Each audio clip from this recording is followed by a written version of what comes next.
Hi, everybody. You've joined the media briefing by CDOT regarding the I-70 closure in Glenwood Canyon and the events today. I'm going to give everyone just one more moment to join.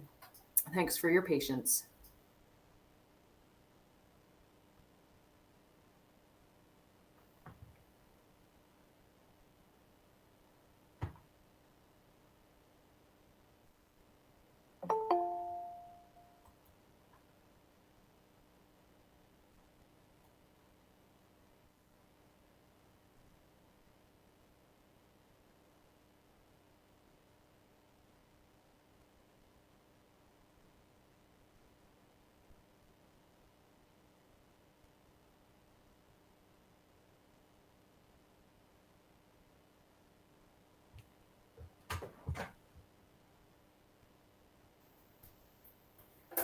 Hi, everyone. Thanks for joining the 7:30 p.m. media call by CDOT. Today is Sunday, June 27th. We did have debris flow or mud flow in the canyon this afternoon. So I'm going to jump right to our Deputy Superintendent, Kane Schneider. He's got a good overview of what took place today, what our response has been, and what happens next, the work that we're doing now. And we'll also be joined by Bob Group, our Geohazards Program Manager, to talk about the area where the slides have largely been coming down from. My name is Elise Thatcher, and I'm the Northwestern Colorado Communications Manager for CDOT. Again, thanks for joining us. And now I'm going to hand it over to Kane Schneider to tell us about what's taken place today. Hey, good evening, everyone. As Elise said, my name is Kane Schneider, Deputy Maintenance Superintendent for Region 3, Section 2. So I'll just jump right in. Around 4:25 today, we received a flash flood warning from the National Weather Service, and because of the nature of that warning, we had started moving to close down Interstate 70 between mile marker 116 and mile marker 133. While we were in the process of mowing and moving towards that closure, around 4:45, we had a debris flow around the same mile marker as yesterday, mile marker 120, made its way down to the interstate and blocked both lanes of I-70 westbound and was slowly making its way across the median, and it was starting to impact eastbound I-70. At that point, we also decided to close down eastbound 109 to help with congestion at Glenwood Springs, mile marker 116. We also had two additional debris flows during this time right in the same area that did cross and impact both east and westbound I-70, which is likely probably twice what we had yesterday. We decided to move our eastbound closure back to exit 87 at West Rifle and implement our long-term detours on Highway 13 north to Rifle. Highway 6 currently is open from eastbound to Glenwood Springs for local traffic only. At that point, we started to just assess the scene of debris flow, and of course, safety is our first priority. We started to clear out the queues in Glenwood Canyon between mile marker 116 and 133. The rain subsided and our warning expired at 6:30. At that point, we started making efforts to kind of size up the debris field and start making efforts to clear it. Currently, we've got 12 tandem trucks working to clear the debris, 3 front end loaders and an excavator. So that's where we're at the moment. The canyon has stopped, the movement has quit, the rain has quit, and we're just trying to get things opened up east and westbound, which we've got our hands a little bit fuller tonight than we did last night. And with that, I'll hand it back to you, Elise. Thank you, Kane. So just to reiterate so that everybody's got the same understanding of what the exact closure points are at this point, is eastbound and westbound are closed between Dot Zero at exit 133. And eastbound is still closed starting at the 87, right, Kane? That's West Rifle. Yes, that's correct. It's also closed eastbound at the 116 too, but we are allowing local traffic to go from the 87 eastbound into Glenwood. Thanks, Kane. And so Kane cut out just a little bit there. So he was just saying we are allowing local traffic, eastbound traffic, from exit 87, which is West Rifle, towards exit 109. Local folks do need to know that it's still going to take them a little while to get to Glenwood Springs and beyond. Thank you for your patience. That's just making sure that we're clearing folks who are on the roadway, but still getting everyone to their destination as quickly as we safely can. Thanks, Kane. A lot going on today. We will have time at the end to take questions if there's any details that any of you need to double check. I'd like to pass it on to Bob Group at this time. Bob is our Geohazards Program Manager, so he can talk a little bit about the area where the majority of the slide activity is coming down from. Go ahead, Bob. Thanks, Elise. So just kind of a quick overview. We have been anticipating this sort of thing since we had the fire last year. We went through and did an assessment of the likely impacts of rainfall events throughout the canyon, and what we're seeing here is really that all of this is very rain driven. For example, the two drainages that flowed yesterday and today.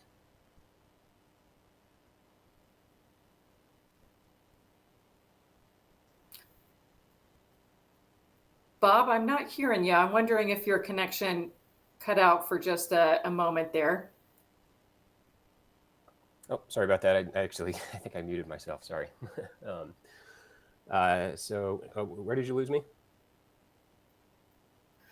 Let's see. I think if you start back at where this is mostly prompted by rain, I think that's a good re-entry point. Gotcha. So yeah, just the fact that we had two drainages flow that were right next to each other on two different days shows how local the effects can be depending on where we see the rain come down. So it's not necessarily differences in geologic conditions that are driving it. It's very specifically where the rain is coming through. So that's something to keep in mind for for future events. Those are going to be tracking very closely to wherever those high intensity rain cells are coming through. Thanks, Bob. Very helpful information there. So to make sure everybody has this other basic piece of information, we are routing folks along the northern alternate route at this time during the closure. If you're going westbound, that is from Highway 9 at where I-70 meets Silverthorne. You want to go north on Highway 9. At US 40, take a left or turn west. Continue until Highway 13. There's the detour map. And continue south on 13. That's at Craig. Down to Rifle where it rejoins I-70. So this map, you'll see the arrows head eastbound. It is, of course, when that travelers can take westbound, which is the connections that I just described. Okay, is there any additional information at this time, Kane, that we can share about the work taking place tonight and what we've got coming up next?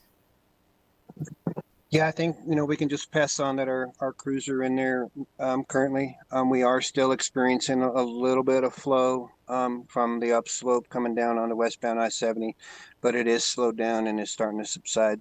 So just, again, like yesterday, we've just got to get in there and continue to work that debris field until we can make some headway with it and, we can start to get the road open. The other thing I'd point out too, Elise, and I'm sure you're going to touch on it, is, this area is forecasted rain for the entire week. So we're likely going to, we may have some additional impacts moving into the week just based on this burn scar and the predicted forecast. Thanks, Kane. Okay, we're ready for questions. I'm keeping an eye on any hands that might be up. Oh, I see one from Amy. Go ahead, Amy. Of course. Thank you. Thank you all for doing this. I guess I need a little bit of clarification on the road closures. Obviously through the canyon. Is that both directions from West Rifle to Dot Cerro? I-70 is shut both directions. So at this time, yes, both. Correct? So the closure for both directions, the hard closure, if you will, is between Dot Cerro, that's 133, and 116, which is the main Glenwood Springs exit. Now for local traffic, I'll go back. At West Rifle, that's exit 87, we are detouring the majority of traffic, eastbound traffic, to go north on that alternate route. That's Highway 13, that's right there. Local traffic can continue east past the 87. On I-70? On I-70. I-70. Yep. Towards. Hey, at least that's actually on Highway 6 is what we've got the locals detoured on. I'm sorry for that. Thank you. Sorry about that, Amy. So on US 6 from exit 87, West Rifle, locals are directed to US 6. They continue east. And then towards, okay. and then back onto I-70 towards Glenwood Springs. Through South Canyon. Yes. Okay. Now, so that's eastbound. Westbound, they have to go north at Silverthorne. There isn't really any local anything for westbound, right? So westbound traffic has that hard closure at 133 Dot Cerro. We do recommend that folks who are going westbound and need to detour that they take Highway 9. Now 131 is Highway 131 is closer. That's at Wolcott from I-70 going north. That is not our recommended northern route because it is a more mountainous highway. It's a little more technical. So for the majority of folks, we would recommend taking Highway 9. Okay. Thanks, Amy. Okay. Thank you. Spencer, go ahead. Hi there. I was just going to ask, since we're expecting more rains coming through over and over throughout the rest of the next week, do we have any long-term expectations for this, or is it just kind of wait out all of the debris coming down and hope that eventually it stops? Yeah, that's a good question. I'm going to hand it over to Kane. Generally speaking, we prefer to keep the canyon open whenever it's safe to do so. We will be continuing to assess, of course, as we have weather. So Kane, I'll hand it over to you. Yeah, no worries. That's a great question. So our plan has just been this since the burn scar last summer. And that is, we're working hand in hand with the National Weather Service, and we're monitoring the cells and the weather. And anytime we go to the stages of a warning or an alert to a warning, those are the mechanisms that we have in place to start shutting things down. So, I mean, as you guys know, we can't just close the canyon down for the rest of the summer. So we've kind of got to juggle Mother Nature and the burn scar and traffic. And for us, it's just a lot of open and closing and open and closing for the most part up until yesterday and today. Those closures have just been, what we would call a safety closure. We shut it down because we get an advisory from the National Weather Center, but we haven't had any debris flows. So, I mean, the last 2 days that has changed on that burn scar. So we'll continue to work with the National Weather Service, continue to monitor things. And I think the expectation is especially during a week or, when we have monsoon weather, like we're looking at currently, we can have intermittent closures at any time during Glenwood Canyon on I-70. Thank you. If you wouldn't mind, I just had one last bit of that question. Is there a potential for a point where it's been closed so often that we need to do something besides just watch the weather and open and close, open and close? Yeah, I think that's probably a good discussion. That will have to come from our environmental folks, our bear team that monitors the burn scar. So yeah, I think it's probably safe to say that if this continues, our experts, including Bob that's on the call with us, their input and expertise is certainly beneficial as to a recommendation of what we need to do.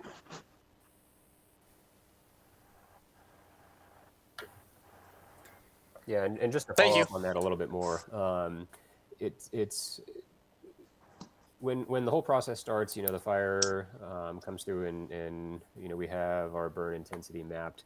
At that point, we can start modeling, but before we get any rain, all of that modeling we do is just our most informed assessment about what might potentially happen during different types of rain events. But until we get rain falling on the slopes in different areas, for different lengths and in different intensities, we don't really. There hasn't ever been an opportunity to test that model. One thing I can say is that in the past, in other burn areas, we've been able to work with the National Weather Service to more specifically tailor their flood watches and warnings to events that we've experienced following debris events that we've experienced following specific types and intensities of rain events.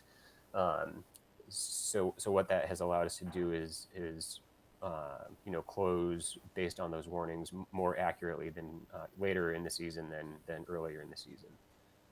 So that's one thing that we can look forward to, and then it's a bigger group discussion internally in terms of what additional steps we might take in addition to the closures based on the flood watches and warnings. Got it. Thank you. Thanks, Bob. Looks like we have a question from Nita. Go ahead, Nita. Yes, Elise, Arcane. I've had residents that have been sending me emails that said that closing only the 87 exit is really, really backing up traffic for the Rifle area and having people try to get to different work. Is there any other way to do that besides just at the 87? Nita, it sounds like this might be a good kind of coordination question. Maybe we can address that at the end with Kane. Sure.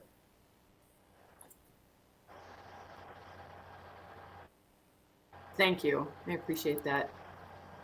I'm not seeing any other raised hands, but I have a feeling there's got to be another question or two out there. Amy, it looks like you've got a question. Yeah. Am I unmuted? I hope so. I'm just curious, a little bit of logistics. Are you, it looks like you're recording this, and I'm wondering if there's any way I could get a copy of the audio for radio use. Yeah, we're hoping to be able to make this accessible via the media kit or link that I posted in the chat. So I'd say keep an eye on that this evening. I don't have a chat for some reason. It is on the bottom right-hand side. So it looks like there's a little conversation box. If you click on that, you'll see the chat box. And if you're having a hard time seeing it, Amy, I can just email that info to you. That's no problem. Okay. I'm not seeing any other hands up. Thanks for joining, everybody. We appreciate you taking the time. Nita, let's stay on for a hot moment here so we can help you out. And otherwise, that ends our briefing now. Thanks so much, everybody.